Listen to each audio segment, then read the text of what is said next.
I am filling in for President Hudson. We'll have one public hearing on Monday, and then item 9 I'll handle for President Hudson. I'll know about that on Monday, and I'll turn it over to Councilor Caldwell. Good afternoon, everyone. Blessings to all. I have items 10 through 22, and we have Commissioner Fave here. Good afternoon, Julia Fave, Commissioner of Parks, Recreation, and Youth Programs. Items number 10, 11, and 12, there was a public hearing held last night. If there are any additional questions. Item number 13 is to accept an in-kind donation from the County Health Department of an additional accessible wheelchair charging station. We already have 2 in the parks. This is a 3rd one that we will identify somewhere within the Creek Walk and or Inner Harbor. Item number 14 and 15, I'm going to turn over to Eric Ennis. Afternoon, Councilor. Eric Ennis, Neighborhood and Business Development. So items 14 and 15, these are companion pieces.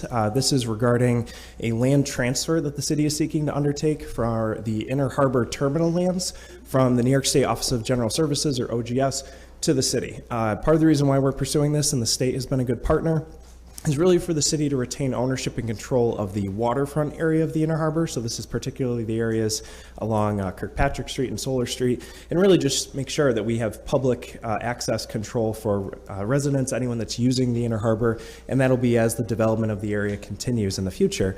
So this would be a land transfer. The city would accept the property for $1. We've already been having conversations with Parks and multiple departments about how we can better make use of this area. So just want to ask any questions. And this is totally different what was proposed. This is not what was said in the letter. It was just going to be a simple transfer, mainly for recreational purposes, and that's what was understood. yeah, and recreational purposes is the use of this land that we're talking about. Yeah, right. None of what you said was mentioned in the letter. So Okay. All right, and happy to connect with you offline then and make sure So- that you've got the language you need. Is this something that we need to revise before we move on? yeah, I want to. Definitely. Are there like maintenance costs to this that we don't know about, or something that we should know? So what we have done is working with Parks is that, we see greater opportunity to activate this area of the Inner Harbor from potentially future people that want to host events there, or just different opportunities to really use the waterfront area. So I think that Parks is planning accordingly if and when we ultimately do take ownership of that land. But what we see is greater opportunities to activate that space from a Parks perspective. But how does that translate to cents and dollars? Julie, do you want to speak to just some of that? I mean, do you mean maintenance of the property? So right now it's just green. New spaces, I'm sure that's going to cost some money to sustain. Right, so right now, generally, most of our parks, it's just mowing. We already have a dedicated trails coordinator employee who she handles the other side of the maintenance of the creek walk. So this would be the Inner Harbor. So this would just fall under her responsibilities. It would still fall under the one employee who maintains it with her crew, his or her crew. But we would look at this the way we look at any of our other park spaces in the future, at looking at capital improvements, and we would just plan accordingly in our capital improvement program. If I could just intercede here, I want to commend the administration for finally straighten this out. This has been a disjointed thing for a long time. When we ended up getting the property from the state, Right. We had to maintain public access, and it seemed like everything was falling into like a crevice between who was going to maintain the property, who wasn't going to maintain the property. Right. The Inner Harbor is a very important, obviously, piece of property, and us having full control of it, I Right. think is critical. So. And quite frankly, with us not having control, we still were responsible for going down there and trying to keep it neat and keep it tidy. The other thing about the language that the clerk was concerned about is that there is a responsibility that we use it for recreational purposes. Mm-hmm. Right, that is what we're going to use it for. How we do that, I believe that it's going to take some of the pressure off of downtown, because it'll be another space for festivals and that type of thing. But I think it is definitely in the city's best interest to get control of that area before new development begins to start down there. And so, That's a great point, Deputy Mayor, because I mean, the public access part of that is a very important, you know, that, and as long as the city controls it, we don't have to worry about anybody limiting access to that property, so. And I will just say too that there is a huge potential here. This is going to be an up and coming part of town. You also, like the deputy mayor said, Clinton Square can't have every single festival. It can't hold every event. Some of them are smaller, don't need that size of an event. Also, we're just running out of dates for people. So we are a growing city, right, with new festivals, new events. This is going to be a totally new event. Right now, for instance, Pride Fest, we just had a Witches Fest. They were just on the one portion of the Inner Harbor that we control. Now we have a complete, almost a U shape around the entire area. We can have summer festivals, we can have winter markets, we have kayaks now that we can rent out of there. We're already making plans. We're looking at doing a whole bunch of programming, and we want nothing but to really activate this space in a recreational way. So Commissioner or Eric, is the plan, or Deputy Mayor, anybody, is the plan to regain those two pieces that jut out into the water and then move the historic building back out there where it originally was? That's correct. So those two piers, that's part of the terminal lands that's shown in this area that we would control. And then it's known as the Freight House, is that wooden structure that's very historic. In our conversations and working with CORE, that would be relocated onto one of those piers, and then we would have the ability to use that space for activation purposes and really be an asset for the Inner Harbor District. So Eric, I have two questions. Sure. What's the size of the space? An acreage Yes, or? yes. Okay, so I don't have that immediately handy, but we can get it to you. It's in the legislation, as a matter of fact. In infinite detail, as a matter of fact. Okay. Okay. Really quick question. This sounds really exciting and great for the parks. The only question I want to know is who's going to be responsible for like cleanup? Like, is that the parks? That's definitely a park situation? It's already on our radar. Okay, okay, all right. And as Julie mentioned, that trails coordinator, that's a relatively new position between the Creek Walk, and the Creek Walk goes right through this area as well. So that's capacity that's already built within parks. I mean, there's tremendous opportunity here. So if you, and let me be selfish for a minute, the Pride Festival is in the Inner Harbor, and we're at capacity. So that land being available to us to use, moving the freight house, getting electricity or heat to it, moving that is tremendous. And I know that the stage there needs some work too, and we're working on that this year or within the next couple of years. Yeah, so. And sound. And sound, yeah, exactly, so. So just to be clear, right, this is just for us to use it, it's not ownership or anything? So the legislation before you is for ownership. Yep. And part of the reason why is just from the long-term strategy is that the public access, which is so critical, it's really best in the city's hands to control that land. And public access will go through exactly the same process as any other park. Yeah. And I guess the novice question here is, why did it take this long to? The state to give it to us. Right, or we never pursue it? So this entire time it has been in the state's control, so it has been in the state's hands. We have sought to control it because of the fact that the city's vested interest in the Inner Harbor area. So this has been a longstanding process. We've gone through a change of governors over the process through this too. So it has just been working through the negotiations with the state to formally execute the transfer. So this is one of the final steps to be able to do that, but we're looking forward to making it happen. So would I be getting another letter, basically, because you did say there was gonna be a $1 and, I mean, so is this a sale or is it a transfer? Because you said something about $1.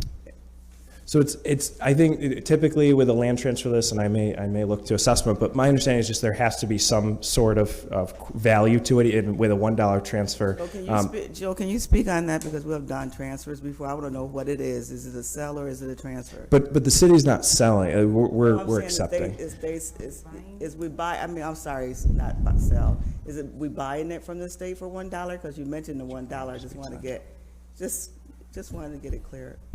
So the ordinance and everything. Yes, good afternoon, Joe Barry, First Assistant Corporation Counsel.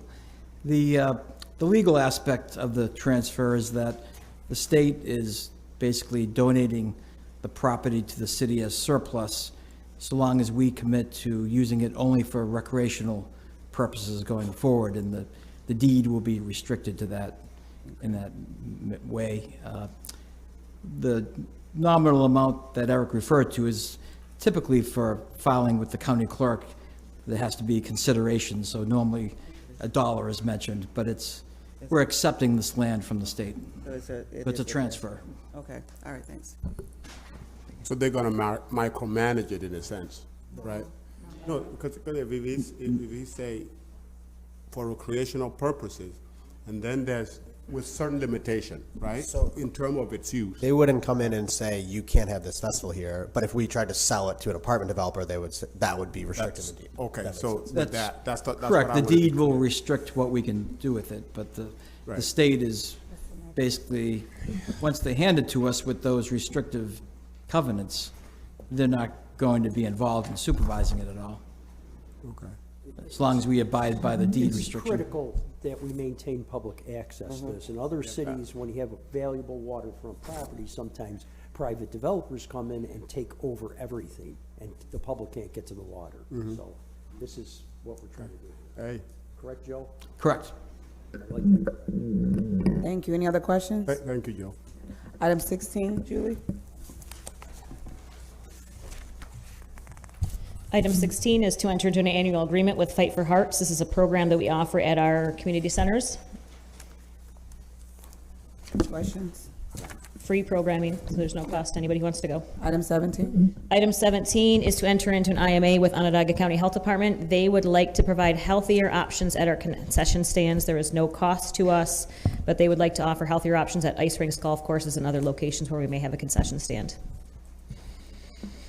Item number 18 and 19 is to authorize a bond for, out of our CIP program. We would like to purchase a second bandwagon, a smaller one that can be towed just by a truck, doesn't need a special license, and for those smaller events that may need it. So is this to replace or add to your? Add to our fleet. We right now only have one functional one. It's the large one. It's rented out all summer long. This is, like I said, a smaller one that does not need a CDL to drive. And so I will be coming after we purchase this for an addition, a separate lower fee to rent this one. that makes sense. Thank you. Item 20 and 21 is to authorize dollars from our CIP program, 300,000 specifically for our stone walls and steps in our parks. Any questions, councilors?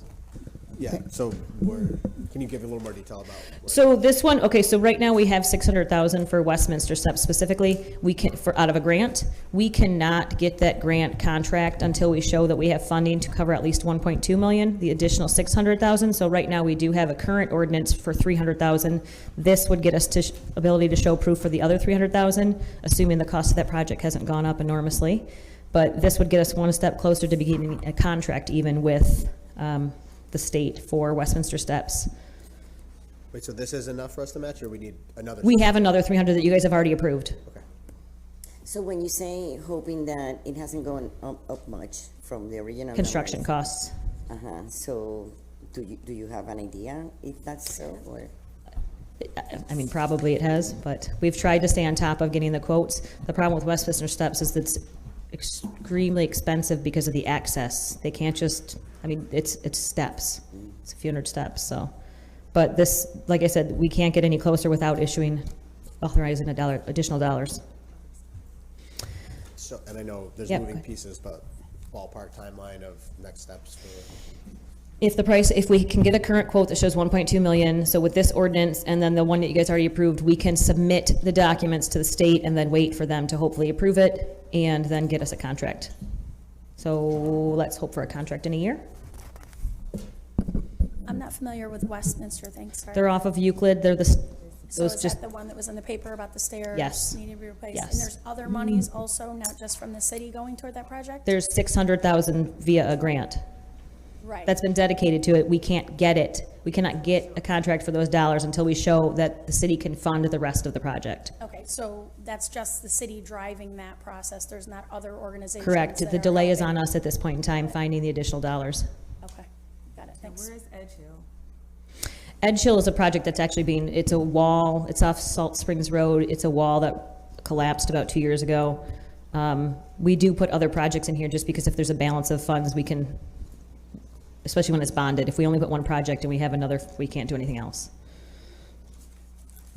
So how much is each project?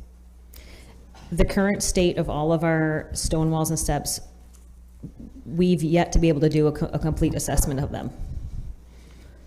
Unfortunately, the department has, for the last few years, have been very reactive instead of proactive, but we're changing that narrative.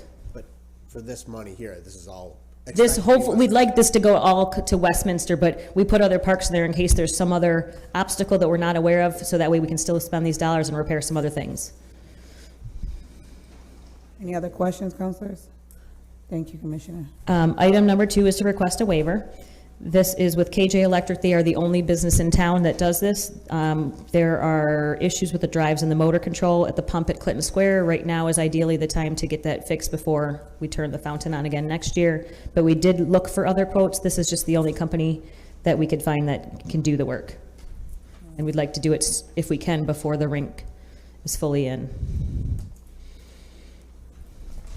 Any questions? Thank you. Thank you, Counselor. Okay, thank you. Item 23. Hello, councilors. Vicki Voss, Deputy Commissioner of Finance. Speaking to you about the tax trusts. Finally, we are here to talk about some revisions. And after a lot of work with API Finance and Law, we have presented a letter to you to ask for a reduction of the down payment from a 10% required of the, the outstanding delinquent balance. We were requiring 10% down. This has proved to be an obstacle for some taxpayers, so we're asking to reduce it to a 0 down payment. And we're also asking to extend the term from, it was limited to the number of years of delinquency. We're asking to go to the maximum of a 5-year payment, so that will reduce the monthly payment. So this is all with a desire to make this more affordable and accessible to our constituents. Questions on this? How soon will this take effect? You approve it and we'll get right to it. Awesome. If I could, Counselor, a preventative, a way of preventing people to it ends up being preventative. What's the interest rate on? Well, currently the interest rate is 12%. The expectation is that once these items that require council approval get approved, that we're going to wrap that up with the items that are under the purview of the Commissioner of Finance, and the plan is to have owner-occupied properties at 6.5% interest instead of 12%. But we're trying to alleviate the problems people have in paying their taxes, correct? Right. So we're reducing the interest rate, reducing the. Oh, you're going to. Okay, I'm sorry, I didn't understand. So you are going to. But not in this legislation. Well, because it's not covered by local law. It's under the purview of the commissioner, the discretion of the Commissioner of Finance. So he has already stated that, and well, President Hudson isn't here today, but President Hudson and Councilor Green were in a meeting with Brad and myself, and we discussed this, and this was, these are the items that he has jurisdiction over and that will be changed in addition to the items that you see before you. I mean, I don't know if anybody disagrees with me. I think that's probably more of a, I think that's more onerous for people than the. Agree. Well, right, then we're going to do it all. So can we do it together, or does it Oh, not make sense to wait? it doesn't require your approval, is all I'm saying, is those two items do require your approval, that's why I'm here. Excellent. And, I mean, it is a thing, I think, where if you're behind on your taxes, you normally don't have 10% to come up with to pay it, right? So that was clearly a burden for most homeowners. Right, exactly. Very true. Any other questions on this? And to your point, this has been President Hudson's initiative, so Yes. I'm sure she's thanking you from somewhere. But Okay, thanks. thank you. Okay, item 24 will be discussed in executive session. Item 25.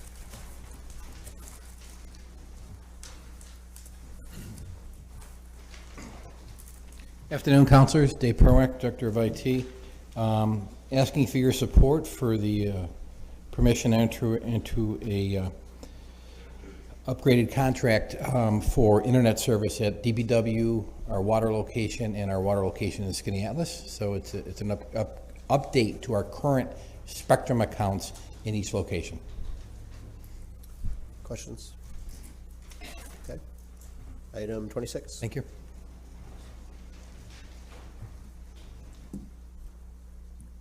Good afternoon, councilors. Frank Kaliva, Chief Administrative Officer.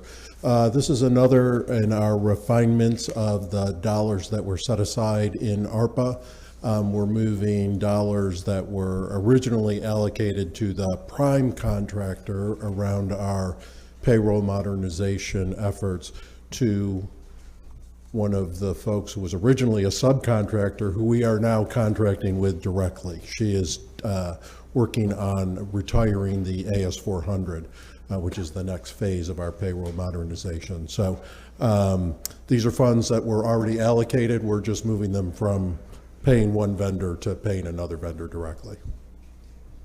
Questions on this? Okay, thank you. Thanks.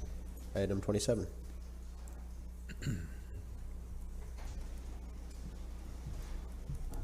Good afternoon, Councilors. Matt OJ, Commissioner of Assessment. Requesting council authorization to amend the tax roll for this past year for several properties. Would you like me to go down the list with rationale for each? We have 4 properties on State Fair Boulevard, each of which is owned by the county and part of the Loop the Lake Trail. Each of these was erroneously charged a sidewalk fee for this past year as part of the city's sidewalk program. We're looking to correct the roll for each to take the sidewalk charge off. That is, making them exempt. Next on the list, we've got 2 properties under pilots. Sorry, just to back up. Sure. Is it just governmental properties that are exempt? So it's not a class. This was more a qualitative discretionary call that these are rear parcels, much of which are in Onondaga Lake, all of which are on the southwestern shore of the lake. They essentially just exist to serve as the Loop the Lake Trail. They're just linear park, and after talking with planning operations, the sidewalk team was determined that the rationale behind the sidewalk program really didn't justify levying a sidewalk fee on any of these. Okay. 101 North Salina and 1081 South Salina. Each of these was granted a pilot by SIDA. For some reason, they remained on the tax rolls this year. This was brought to our attention. They should be wholly exempt, only paying under the terms of each pilot. And we have 1202 South McBride Street and Taylor. This is Syracuse University Steam Station. The county WEP had a little back and forth with Syracuse University, was determined that recent renovations led to usage and discharge being overreported significantly. So they've corrected those numbers. We believe that these are right, and I'd like to amend the roll to reflect that. Questions? Can I go back? We do check pilot agreements periodically to see when they go back on the fully assessed or? Annually, yeah. And I was going to ask a question too about the property before the last one. So when a pilot agreement is established, the North Salina or Salina Street to Montgomery Street, when it's established, when was this established, this pilot agreement? This, I believe, was executed last December with an effective date, I believe, of I'd want to double check, but I believe July 1st this roll year. So we basically didn't change our records to reflect the pilot. Yeah, I think between assessment and finance, well, I'll fall on that one and say assessment must have dropped the ball on this one. Not wanting to point fingers, but just wondering. I'm not sure what about the that, but that'd be my processes guess. are. Yeah, ordinarily it should automatically come off the roll. Assessment should reflect that, and then finance would bill based on the pilot rather than on the tax liability. And in this instance, both of these property owners, for whatever reason, were billed on the tax liability this year. Okay, is that a different payment process? Or? Well, that shouldn't be the payment process. They should only be liable for the pilot payments and any special charges, because they should be wholly exempt from ad valorem taxes once they enter into that pilot term. I'm sorry if I missed this. North Salina Street. Can you? 101 North Salina. That was same deal. That's the post over here, currently subject to a pilot, but okay. they did get billed this first quarter and should not have. Other questions on this? Okay, thank you, Commissioner. Thanks all. Councilor Gathers. Thank you, President Pro Temp. I have items 28 to 34. Items 28 and 29. We've discussed those things. There'll be a public hearing on that November 7th, and item number 30. That one. Hi, Ann Fordock, First Deputy Commissioner of DPW. 30 is the agreement with Okra for disposal of our solid waste, and it's just extending the prices are staying the same. It's just extending it through all of 2023, locking in those prices. Any questions? Thank you. Item number 31. 31 is for a wheel loader grinder bucket. So it's a grinder that attaches to the bucket of a loader. I know it sounds weird, but it's for grinding up our salt. So the salt starts to get hardened and you have to break it up so that we can use it again. And I think that's 32 as well. Is that fee covered in the distribution that we provide to all the other folks that come to our salt shed to get their salt? Or do we just incur that fee? Because I would say no. We pass on that cost of the salt itself and we add a tiny bit, to cover kind of the user fee of it, the aspect. But no, this wouldn't be passed on. What do you think about it? I kind of, just building off her point, I don't think there should be like a separate fee specifically, but do we build in enough room to kind of cover our administrative I costs? think you raise a good point, is that with fuel and with salt, maybe we should look at what we're passing on, for that convenience that we provide of being the one-stop shop. So definitely open to that. Item number 32. 32. I will let Neil speak on that.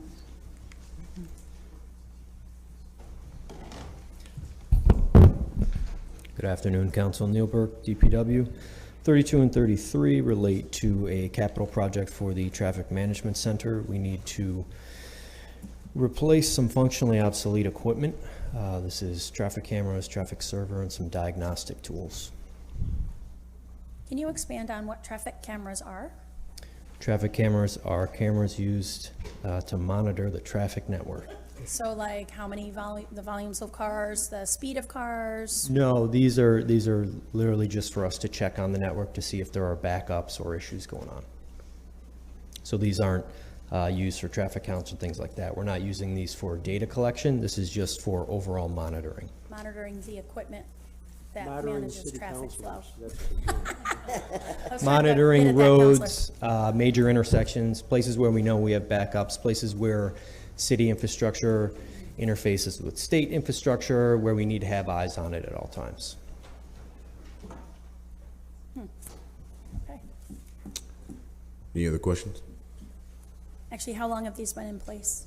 Some of these are approaching 20 years old, so in tech terms, that's Sure. getting up there. Bet. They don't make them like that anymore, by the way. They certainly You'll be here in don't. 5 more years asking for a replacement, I'm sure. Thank you.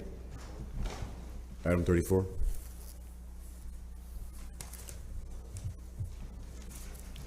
Good afternoon, councilors. Mary Robison, city engineer. Item 34 is requesting acceptance of DASNY and the Office of Mental Health reconstructing the city-owned combined sewer located in Madison Street, which is an abandoned street, but we retain the easement for this sewer, which is ours, and they are doing some improvements to the psychiatric center, and they're going to replace the sewer for us. So this is at no cost to the city. Any questions? Thank you, President Pro Tem. Thank you. Thank you, Counselor. Counselor Schultz? Thank you, President Pro Tem. I have item number 35, which is an agreement to apply for funds for a smart city grant. I'm so excited about this, by the way. I'm glad. I'm excited about it too.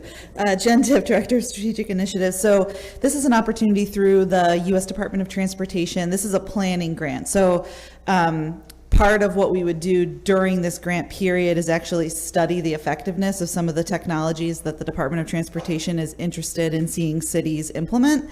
And then if we were successful in showing essentially improvements to safety, and we're interested in focusing on the safety of pedestrians, e-scooters, and e-bikes in our transportation system, then we could apply for up to $15 million to implement the technology citywide. So this is just for the first 18-month, basically, pilot period, again, a planning grant. So we don't exactly know everything we're going to implement and and demonstrate. Part of the planning process would be to do the analysis. Obviously, working very closely with Neil Burke, who just spoke, to do some of the implementation. This actually would, I think, get to some of maybe your previous question, Councilor Schultz, about being able to do things like actually count the number of vehicles going through intersections, count the number of pedestrians and e-scooters and e-bikes, identify where we might have a situation of an incident or a near miss situation to try to avoid those safety incidents in the future. Tracking speed. Exactly. Yeah, all of the above. Buses, arm cameras. Oh, correct. Any other questions? Thank you. All right. And there's no local match required for this. awesome. And I did email Janet today asking if we could see that, the guts of that, or at least if I could, and I know that your deadline isn't here yet, so yeah, if you can share any of that detail, it would help. We'd be happy to. Awesome. Thank Great. you. Thanks, Counselor. Counselor Hogan. Thank you, President Pro Tem. I know everybody's waiting with eagerness, sort of like Bryce Harper coming to bat. Here we have Owen, and we have the final generic environmental impact statement. If you could just take us through the process. Sure. From right now. Thanks, Counselor. Excited to be, happy to be before you, and excited to be before you today. As Counselor noted, Owen Kearney with the city's planning division. We're here today to provide the final generic environmental impact statement, really a important final step in the environmental review of the Rezone Syracuse project, which, as you know, is an update, comprehensive update to the city's zoning ordinance and map. Just a couple of the more recent steps for context. The council adopted the draft generic environmental impact statement back on August 2nd. At that time, you opened a comment period where you invited public comments for 30 days. You subsequently extended that comment period essentially through October 2nd. So much of August and September, we received public comment, over 100 public comments on the draft generic environmental impact statement. We've responded to those comments and added some additional mitigation measures. All of this, the focus of this entire exercise, which is a procedural review for potential adverse environmental impacts of adopting such a considerable ordinance, a rezone ordinance, a citywide rezone ordinance.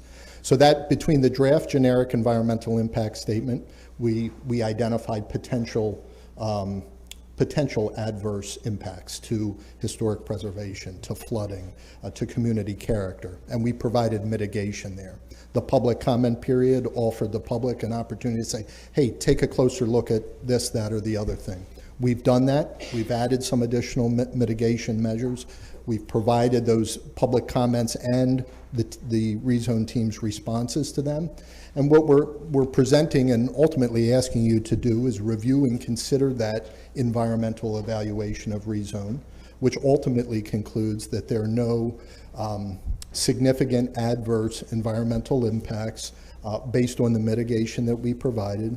We're asking you to review and accept that. Obviously here to provide answers to any questions you have, but ultimately move through that environmental review process into the review and consideration of the ordinance and map, where we can have a substantive discussion. Obviously you will lead a substantive discussion of the ordinance and those new mitigation measures that we'll include in there. So a lot of information there. Happy to answer questions on procedures, next steps, but that's where we are today. So being cognizant of that, it seems like most of I imagine the councilors noticed that most of the comments had nothing to do with actually the environmental impact. They had mostly to do with what we consider next, which is the actual ordinance. And we will have a lot of freedom to amend those actual that ordinance in response to any kind of issues that our city constituents might have. Right? That's correct, Councilor. There was a wide variety of comments, many of them not necessarily focused on environmental issues, but on a broad range of issues. We've responded to all of them. We've acknowledged that some of them need more work. And as you mentioned, Councilor, it's during this next phase, once seeker's complete, where we can begin making those amendments based on the mitigation recommended in the final generic environmental impact. Any questions on this? Yes. So. Of course you do, Counselor Of Schultz. course I do, Counselor Hogan. So with the mitigation, has this adjusted the 2019 rezone document that's on the city's website currently? No, it hasn't. It will. And you will lead those adjustments based on what is adopted in the final generic environmental impact statement before you today. If you notice, there's a few pages that outlines things, procedural changes, changes to housing, changes to appeals processes, changes to potential uses. All of those things have to be acknowledged here in general. And that's what we've done.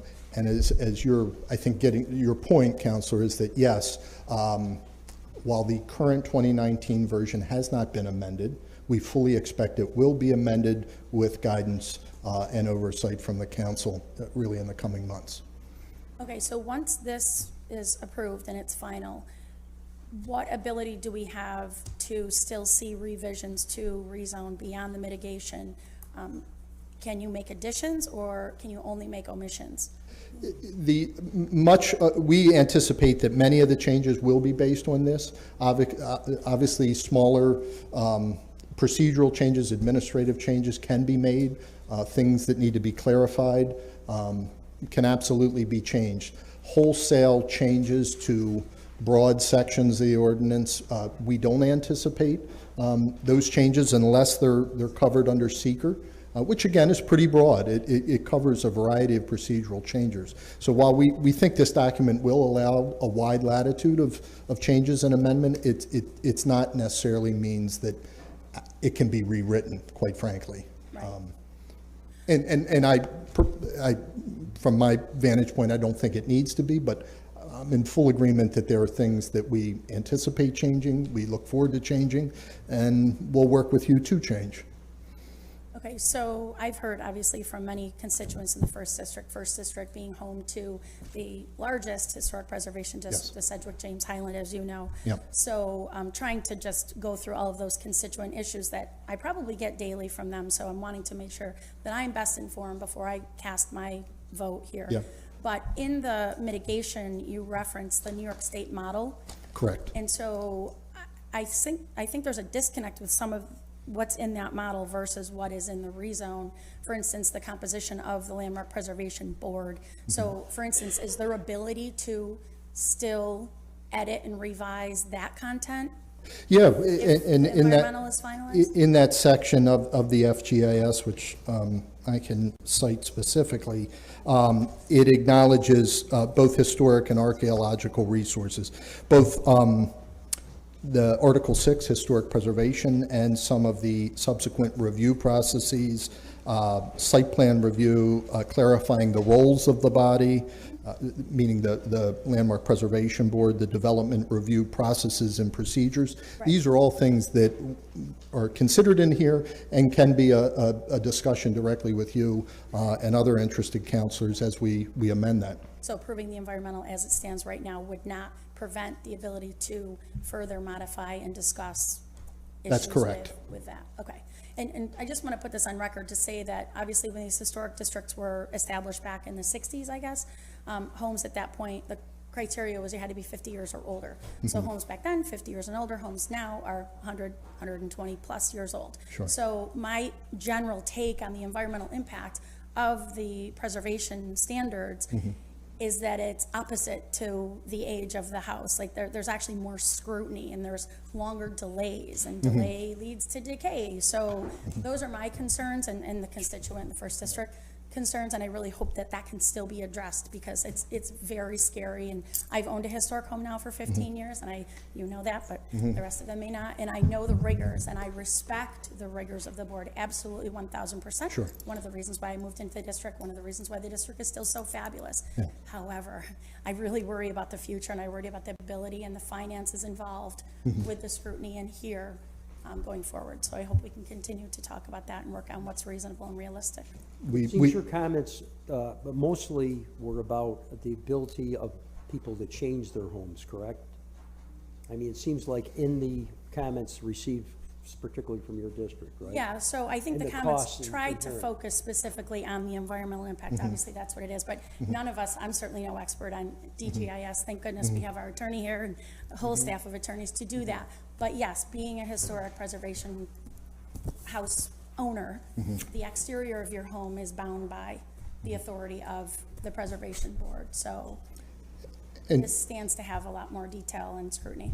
And we not only anticipate but acknowledge changes based on the public input, based on your input as part of the subsequent process. So we're ready to do that. We anticipate doing that. That's not something that we are looking to say, oh no, we're not making any changes. There's quite a few, as you can imagine, over a 3-year period, there's changes to be made, and the public input has guided that. Your oversight as the legislative body moving this forward will also guide that, and the project team will be working with you to do that in the future. We just need to get through the secret process to accomplish that.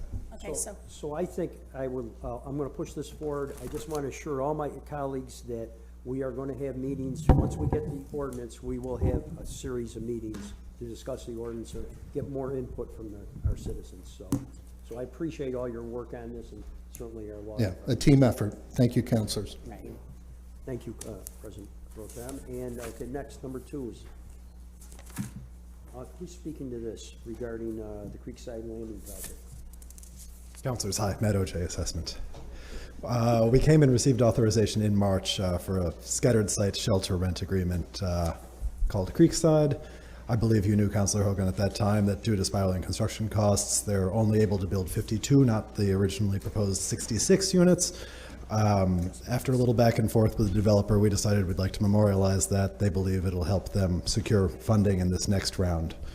So we just want to amend that ordinance and specify exactly which properties, and that this will be a 52-unit project. This is an important project, obviously, and, you know, they didn't make it the first time around, so that hopefully, we believe they're gonna make it the second time around.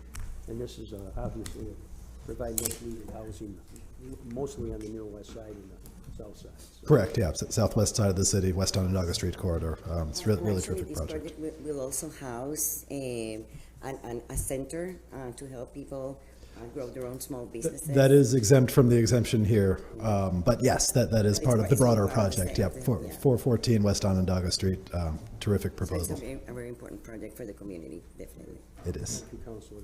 Thanks all. Thank you, Commissioner. Okay, 38. All right, Councilors, Eric Ennis, Neighborhood and Business Development. Coming back to you again with 2 companion pieces here. This is related to a request for ARPA funding being allocated to SEDCO, the Syracuse Economic Development Corporation, to establish a revolving loan fund that would be focused on specifically disadvantaged business enterprises, or DBEs. This is going to be in coordination with a program that the city is developing in partnership with UMEA, the Upstate Minority Economic Alliance, with the county, to really create a program that's going to build capacity and strengthen DBEs, or helping prepare minority black-owned businesses to become DBEs in anticipation of the I-81 project. So this federal designation would really empower them to competitively win and bid on these projects. This revolving loan fund would really be used to help build their capacity. So if they're purchasing equipment or adding additional staff or looking to build the business, this will provide dedicated financing to do that. SEDCO is staffed within NBD, so our business development team operates SEDCO, but we would have the ability to use the ARPA funds, support these small businesses, and give them the ability through a dedicated revolving loan fund just for this purpose. So happy to answer any questions. I have a question, Eric. Sure. So, first I want to say you guys are doing a great job with making sure that a lot of the minority businesses are part of this. One of the concerns I have is when people are receiving the finances, do they have to have upfront money? So do they have to purchase the vehicles or purchase the equipment and you're giving it back, or how is that working? Sure. So one of the things that we're doing with this program, part of the reason why we are kind of using these ARPA funds differently, is I think we want to create as much flexibility as possible. So in a lot of the ARPA programs that we've been doing and how we've been designing these is we want to account for showing, and especially just from an accounting standpoint, is showing what the funds were used towards, and then we can quickly reimburse, or we've had the ability to pay vendors directly. So in the example of purchasing equipment, for example, if they've identified the vendor, they know where the equipment's coming coming from and we have documentation on that, we will readily deploy those funds to someone that's been approved and then would have the ability to just properly document that. We're really doing that just from the federal government perspective to be able to show that we're using ARPA funds efficiently and wisely. So is this something that you do with all of your grant purpose, like make sure that they, show proof first or purchase items through a certain vendor and then you pay them? Is this like what we normally do? This is typically the process that we've been taking, and part of that is just it's dictated in just making sure that our record keeping and our accounting is meticulous, especially for the ARPA funding. Okay. Any questions? Just one correction for the record. This is a partnership with Onondaga County. We are going to be, through Eric's leadership and his team, doing the revolving loan. The service provision is going to be from county funds contributed to the One Stop. It is out to RFP, so I know it was mentioned one particular organization, but it has not been determined yet who that organization will be. So I wanted that to be on record. I'd like to thank the administration on this. This is tremendously forward-thinking. We're not only talking 81, but obviously there's going to be a lot of work down the road here, so for everybody. And this is give everybody an equal opportunity. So. Yeah, and I just want to add, Deputy Mayor, in addition to what Councilor Cotwell and Councilor Hogan has said, that in the past we have always wondered about a capacity of our city local business folks, right? And it has always impeded our ability to award them contracts because they don't have the capacity. I agree with you, doing something like this, create a pipeline where we can prepare those local businesses, but we will not continue to give our money away to other folks. So this is great. The really important part about this DBE One Stop is that is a federal designation. We have very few DBEs, very much locally, and the federal designation provides the opportunity for any federal funded company or federally designated company to do work on federal projects, which includes 81. Even Mary's TIP projects, we're trying to build the capacity of local companies. This is really going to gel well with the Business Growth Accelerator Program, because those are existing state certified companies who are probably at the place of their capacity building to become DBEs. So I see some great synergy between these two programs. Okay, just on the administrative side, what would be the max to each maybe business? Is there a max, or is just based on it? We've developed an initial framework, and it was included and submitted with the legislation. What we think is would be a maximum of $50,000 per. We expect approximately 10 businesses that would be able to work through this program. So we want to use this where up to 50,000. We think that's going to be able to help the participants going through this program and participating in the curriculum, but also a number that's going to provide a really important injection of capital to make these purchases or retain staff or grow their businesses. Also remember, we have other SEDCO loan funds. Sure. So, and that's the thing, as we grow the relationships with these businesses, there may, down the road or even sooner, we would be able to work with them on future funding and financing opportunities. Deputy Mayor, just one quick question. We heard RFP in there. Can you explain that, what you mentioned about the RFP? Yeah, the RFP has nothing to do with the city side, it is the county side doing it. But I heard, Eric, because we've been going through this process, there has not been a company or agency determined on the county side yet. So there's funding for lending, and then there's service provision. The county is going to provide the funding and select a company for service provision. Now, is the county putting anything in it? Oh, yeah, $500,000 was in the last budget. Yeah, so that is going to pay for the actual service to the companies for capacity building. We're going to provide the lending. We thought that was a clean split between the two in the partnership. Yes, correct. Excuse me, Court Counsel, do any of that need to be in the legislation? Well, so this legislation is separate, because this is just a dedication to SEDCO, which is separately creating that revolving loan fund. The actual program itself, which is that county allocation, that'll be separate from this that council is voting on, and the city is not putting funds in the creation of that. And the county legislature approved that funding. Yep. I just want to make sure. Another quick question here, and I'll talk to you again offline about a couple things, but sure. Is the process clearly stated, like when people are coming in, And I'm just asking questions because people ask me, so Sure, if I sure. got you here, I gotta ask. Is the application process of what they can spend the money on clearly stated in it with this? Like, is it for machinery, for trucks? Like, is it clearly stated when they're doing this, application, what they can spend it on? So the approach we typically take on that is that we create like a frequently asked questions, like what are the common things that any applicant or borrower is going to want to know and understand. Now again, what we're carving out would be a separate program, and it's really going to be tailored for people going through this particular curriculum. But we'll have the ability to do a similar FAQ. Here's everything you need to know if you're applying for this program. And also our staff are available, certainly around the clock to help answer those questions or clarify if needed.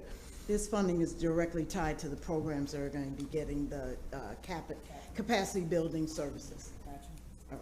Thank you. Thanks. Yeah. Okay, thank you. No, I'm hearing no other questions. Number 40.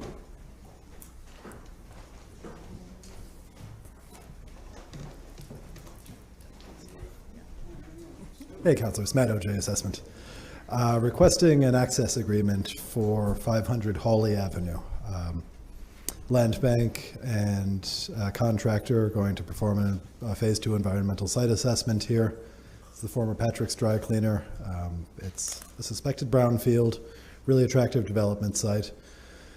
City is trying to very carefully but expediently move this along and get the site cleaned up. And we expect to transfer title to the land bank once the site has been cleaned up, but in the interim, we want land bank and their contractor to have full access to the site. So we are requesting authorization for an agreement lasting about 6 months. Yes, please, and thank you. This seems like a pretty good deal, doesn't it? So excited. Any other questions? Councilor Sorry, Green? yes. Wait, so just so I can understand better, the city owns it currently. The city has yet to seize it. Pending council approval next week and the signing of the ordinance, the city will seize it shortly thereafter. The city wants to minimize the amount of time we do own the property. Okay, so then it would transfer right to land bank. City will control the property at the time this is in effect. Subsequent to that, the city will transfer it to the land bank. I guess So the city will own it for the term of this agreement, which is why we're here. So I guess what happens if the phase 2 comes back? It's like a massive cleanup cost. Like, that's ours, right? I mean, that's why ours. Luke and Caitlin are here. Thank you. I'm Caitlin Wright with the Greater Syracuse Land Bank. We have a grant right now from the EPA to pay for the phase 2 testing, and it's our intention as soon as that testing is done for the property to be deeded to the land bank. It doesn't matter, in our opinion, how much cleanup it needs. We're just trying to check some boxes to show the EPA that we've done all appropriate inquiry prior to taking title. We do anticipate that it will need cleanup, and by you guys holding it while the testing goes on, and then once the testing is complete, we can say we've completed all appropriate inquiry and take title ourselves, then we will be eligible to apply for more EPA funding for any cleanup that's needed. So is the EPA money for a specific dollar amount, or is it just depends on how big the project is, or how does that work? So we actually, it's an unusual program. This is their technical assistance to brownfields. So they are giving us technical assistance, and it's not as if they're granting us a set dollar amount, and they don't turn the cash over to us, they pay the vendor directly. So the EPA is under contract with Nobis Group out of New Jersey, but they do have some local employees, and they're going to hire local drilling companies and testing labs. Typically, the value of these phase 2s is anywhere from $70,000 to $80,000, so we're going to be getting that as an in-kind service. And then once that testing is done, we'll be able to quantify the cost of how much cleanup is needed and go apply for cleanup funds next year. But we do intend to take title as soon as the phase 2 is complete. The term of this is a little generous just in case. Assuming that you vote yes on this next week, we anticipate they'll start drilling in early December. It'll probably take them about 60 days to wrap up that phase 2, at which point we'll take title. Sounds good. But to Councilor Green's question that I'm still not understanding, maybe you answered it. We got money from the EPA to do the assessment. If it comes back that it's $100 million to abate, we've already bought it, so now it's our problem. Even though it's really kind of our problem because it's in the city anyway, but. I mean, the council has already voted saying that you will convey this to the land bank at some point. We've already voted saying that we will take it. I don't expect that it's going to be anything that extraordinary. It used to be a dry cleaners, and before it was a dry cleaners, it was a gas station. So of course it's double trouble. But even worst case scenario with both of those, I don't expect it to be something that we couldn't apply for the EPA to if pay you're for cleanup. hopeful, then so am I. So the sale was authorized, but it wasn't Because it says it was authorized, the sale of the property to the land bank was previously authorized by ordinance number blah, blah, blah. So it was authorized, but we didn't actually sell it yet. Correct. So we've been waiting to see when this work could start. We thought it might have started as soon as November, but now they're projecting early December.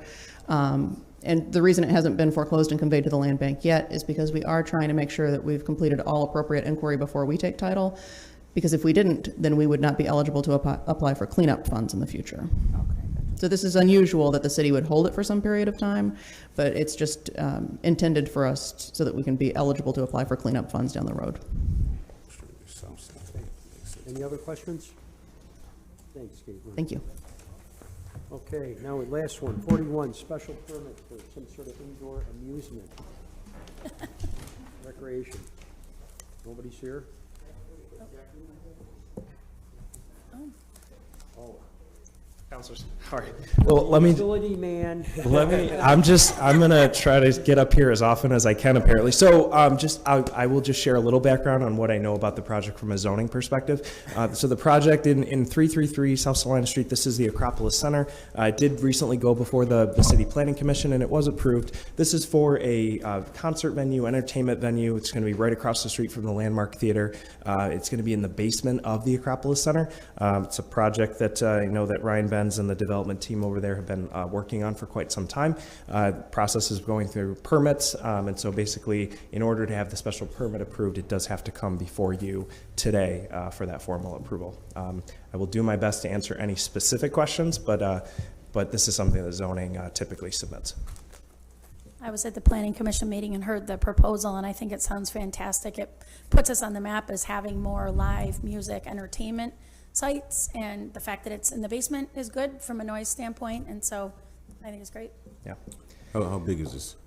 How big is the space? So I don't know the exact square footage. I do know that it is going to be a smaller venue comparatively to, let's say, the Red House or to the Landmark Theater. One of the reasons why this venue will be interesting is that it is more of a smaller capacity for those more unique shows or performances that just don't need a venue of that sheer size on Salina Street. But I can work on getting you the exact numbers and square footage, Counselor. And along those lines, Councilor Gather says, I mean, we'll make sure that they run through codes and permitting and all that. So, and it already is working through that process, so absolutely it's going to meet New York State Building Code, the city's code requirements, and all of that process actually has been undertaken prior to coming before you today. Will they have an ABC license? Do you know that at all? I do not know the answer. It's very common for these types of venues. Yep, and that's obviously something they'll have to go through for the state approvals on, but absolutely, we can confirm that. Okay. Any other questions? And you can watch the Planning Commission YouTube meeting, really informative, and the whole description is there too.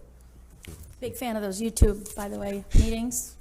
Thank you for doing that. I wish they all were televised. That says a lot, Councilor Schultz. Does it?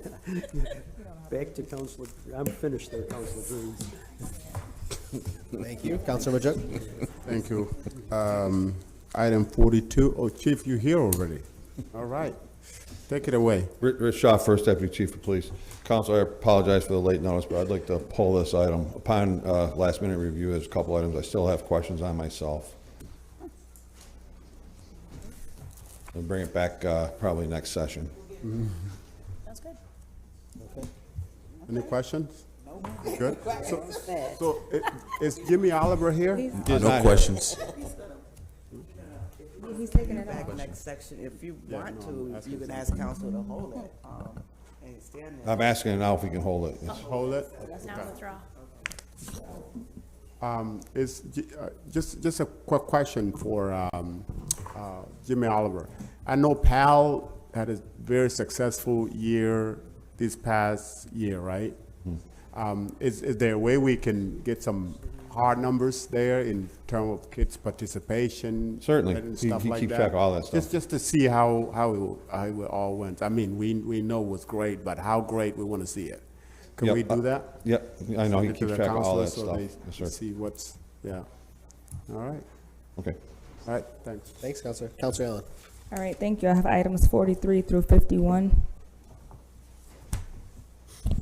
Good afternoon, Councilors. Kimone Jordan, Director of Housing and Neighborhood Planning. So we have 9 properties before you today. We have 720 Albert, it's 6 years delinquent by $15,921. We have item number 44, 817-19 Emerson Ave, 23 years delinquent by $17,334. We have item number 45, which we'd actually like to withdraw. It's for 140 Mary. The owner came in and redeemed, so we'll remove that one. We have item number 46, 906 Montgomery. It So I is- do have a question on that one. So is this the, so this is the lot adjacent to the building that EOC is trying to acquire? I believe so. Okay, so will we Next to the- then, so when it goes to the land bank, is the plan to, okay. I It'll gotta be held double for check. blueprint, Okay, yeah. all right, thank you. Item number 47, 109 Oberst. It's 24 years delinquent by $21,462. Item number 48, 111 Ostrander, 59 years delinquent by $15,780. Item number 49, 114 Randall Ave, 5 years delinquent by $9,238, sorry. So in that one it says the owner can't afford to pay taxes, he's fine with the city season gate, so is Patty gonna work with him to relocate him once the sale goes So through? that is a vacant lot, Okay, yeah. okay. And it'll be used for infill housing development. Okay, gotcha. So majority is vacant lots? Sorry? Are majority of these vacant lots? Some of them are. So if you look at the second to last column, that indicates current land use. Thank you. All right, item number 50, 214 North State Street. It's 6 years delinquent by $41,044. We're gonna hold that one, just to reach out to the owners. So we'll hold that for, Monday. Okay. Is that a commercial property? Yes, it is. So Patty Lynch did make contact on October 3rd. He mentioned he would contact the finance department, but we haven't heard anything. How many units are in it that they rent for office space? I am not sure, but I can get those numbers for you. One. It's home to one law office. Oh.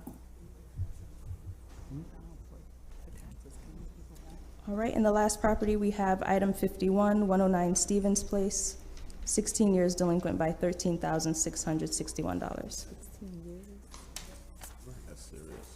All right, so we're withdrawing item number 45 for 140 Mary and holding item 50 for 214 North State Street. Yes. Okay, Thank sounds you. good. All right, thank you very much. I'll take a motion to adjourn. So moved. Second. We have Favor?